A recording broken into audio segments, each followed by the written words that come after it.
Halo Sobat Mania, kembali lagi di BRC Official, ada kabar menarik nih mengenai pelatih Persebaya Surabaya, Paul Munster, menunjukkan ekspresi tidak menyenangkan, dengan menutup hidung dan mulutnya, saat sesi konferensi pers, menjelang laga melawan PSM Makassar. Pelatih asal Irlandia Utara itu, langsung diserang netizen.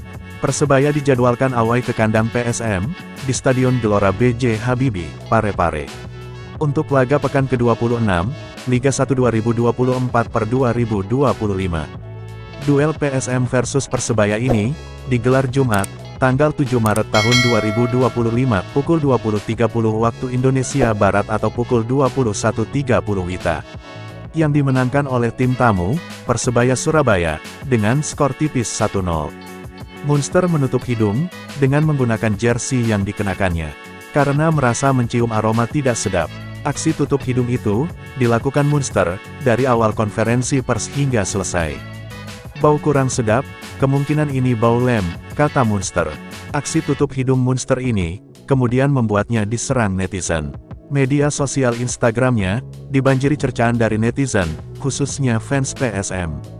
Beberapa menyindir Paul Munster, karena dianggap tidak menaruh respek, dengan tuan rumah. Padahal, markas Persebaya Surabaya, di Stadion Gelora Bung Tomo, juga bersebelahan dengan tempat pembuangan sampah, TPA. Minimal respek, tulis netizen menyindir Paul Munster. Kenapa tutup mulut? Tidak mencerminkan seorang pelatih, no respect, timpal netizen lain, menyindir sikap Munster yang seorang pelatih.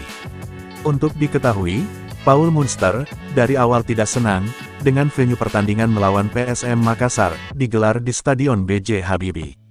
Menurutnya, markas PSM yang baru selesai tahap renovasi itu, belum siap digunakan, untuk menggelar pertandingan.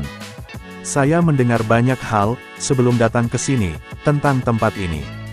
Dan ketika saya datang, saya kaget melihat kondisi stadion, katanya.